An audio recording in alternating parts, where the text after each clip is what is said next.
مثلکم کا مطلب اگر کسی نے یہ سمجھا کہ بالکل ہم جیسے ہیں تو بہت بڑی مغالطے میں ہے۔ یہ ہر انسان کے وجود کے دو حصے میں نے پہلے دن شاید کچھ بیان کیا تھا۔ ایک خاکی وجود، اور اینیمل بینگ جو حیوان ہے ہمارا، ایک وہ روح ربانی جو اس میں پھونکی گئی۔ آدم میں جب وہ روح پھونکی گئی تب وہ مسجود ملائک بنے۔ فَإِذَا سَوَّيْتُهُ وَنَفَخْتُ فِيهِ مِن رُوحِي فَقَعُوا لَهُ سَاجِدِينَ۔ دو جگہ آیت ہے قرآن مجید میں ایک شوشے کے فرق کے بغیر، سورہ حجر اور سورہ صاد۔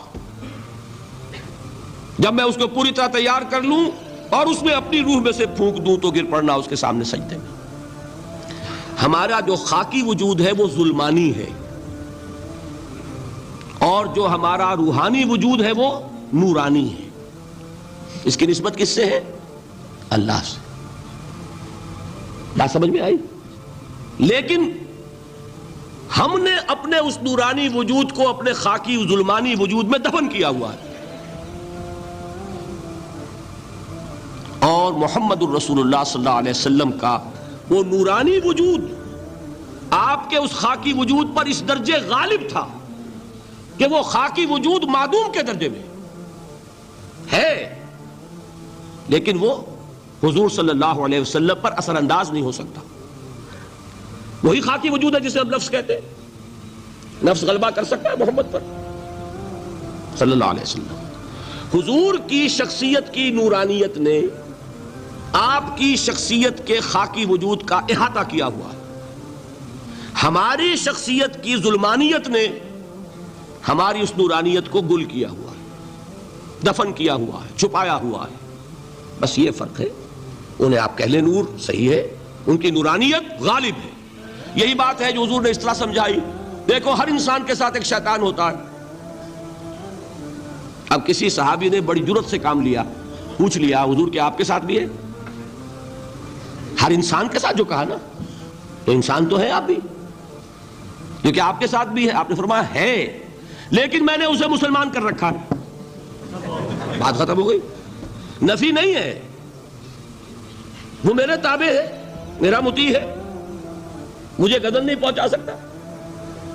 ہے تو صحیح، لیکن نہ ہونے کے درجے میں آ گیا کہ نہیں؟ یہ ہے فرق سارا۔ اور میں یہاں پہ کوٹ کرنا چاہتا ہوں ایک بہت بڑے بریلوی مکتب فقہ کے عالم دین، صاحبزادہ، نام میرے ذہن سے ایک دم اتر گیا، فیض الحسن، اللہ تعالیٰ ان کی خطاؤں سے درگزر فرمائے، ان کی مغفرت فرمائے۔ آپ نے سنا ہوگا نا نام۔ انہوں نے ایک روز تقریر کی جو میں نے سنی، اور تقریر کہاں کی؟ ساہیوال میں۔ وہاں کا ایک بہت مشہور چوک ہے، مہاجرین، مسجد مہاجرین کہلاتی ہے، وہاں تقریر تھی ان کی، میں نے سنی۔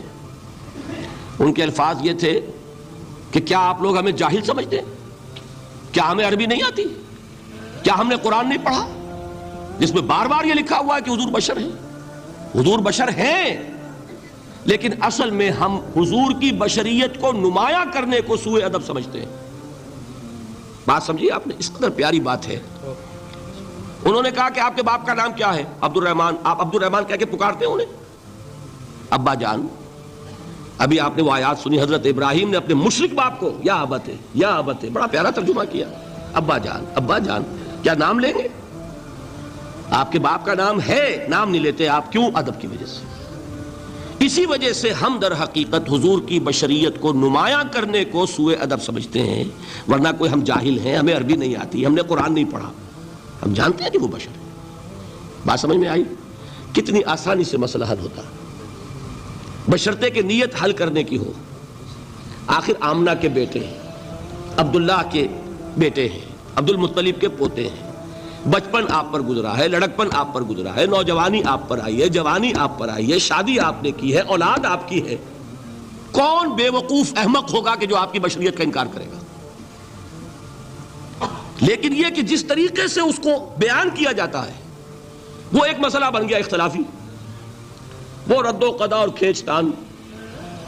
اور اس میں بھی سمجھ لیجئے مثلوکم پر جو ایمفیسس بعض حضرات دے دیتے ہیں اپنے توحیدی جو ان کے اندر ایک مزاج ہے، اللہ تعالیٰ ان کے مزاج کو اور پختہ کرے، لیکن اس میں بھی مبالغہ کیا جاتا ہے۔ ایک حدیث مجھ سے سنیے جس میں حضور نے مثل کا انکار کیا ہے.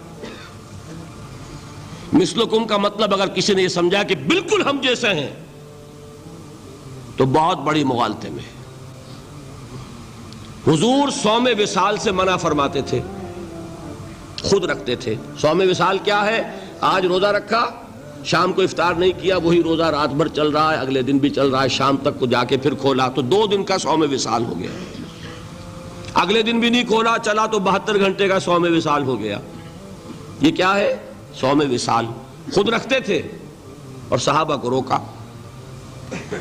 صحابہ میں سے کسی نے ہمت کر لی، حضور آپ خود رکھتے ہمیں روکتے. فرماتے ہیں ایکم مثلی، تم میں سے کون مجھ جیسا ہے؟ ابھی تو عند ربی، میں تو اپنے رب کے پاس رات گزارتا ہوں. ہوا یطعمنی ویسقین، وہ مجھے کھلاتا ہے پلاتا ہے. بتائیے کون ہے جو اس کا دعویٰ کرے گا؟ حضور کے خصائص ہیں. حضور خود فرماتے ہیں تم صرف سامنے سے دیکھتے ہو، میں پیچھے سے بھی دیکھتا ہوں. کہاں ہوا وہ مثلیت؟ اگر آپ نے بالکل اپنے جیسا سمجھ لیا تو بڑے مغالطے میں ہیں آپ. نبی کا مقام ہے، نبی کا رتبہ ہے، نبی کے خصائص ہیں. آپ سو گئے تو آپ کی نیند، آپ کی وضو ٹوٹ گئی اور نبی سو گیا تو کہاں گئی مثلیت پھر؟ مثل اس معنی میں کہ بشر ہیں، نسل آدم سے ہیں، اس میں کوئی شک نہیں.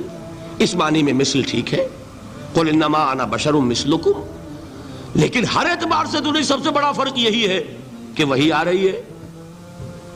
معراج پہ تشریف لے گئے ہیں، اس دنیا میں بیٹھے ہوئے بھی جنت کا مشاہدہ فرما لیتے ہیں، کرا دیا جاتا ہے.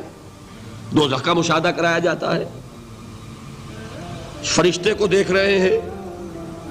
یہ چیزیں ہیں. اور پھر خصائص جیسا کہ میں نے عرض کیا کہ آپ پیچھے سے بھی دیکھتے ہیں. آپ کا معاملہ یہ ہے کہ آپ اگر سو جائیں تو آپ کا وضو نہیں ختم ہوگا. یہ ساری چیزیں جو ہے ان سب کو بیلنس کیجئے تو معلوم ہوگا کہ آپ بشر بھی ہیں 100% درست. لیکن آپ کی وہ نورانیت، آپ سراج منیر، ہدایت کا روشن چراغ، آپ کی جو روح انور ہے وہ آپ کے اس جسدی وجود پر اس طریقے سے حاوی ہے کہ گویا کہ اس نے اس کی ظلمانیت کو ختم کر کے رکھ دیا. اس معنی میں کوئی کہے نور مجسم تو مجھے کوئی اعتراض نہیں. یہ ہے ان چیزوں کو جمع کرنے کی شکل، خواہ مخواہ کی کھینچ تان کے سوا کچھ نہیں.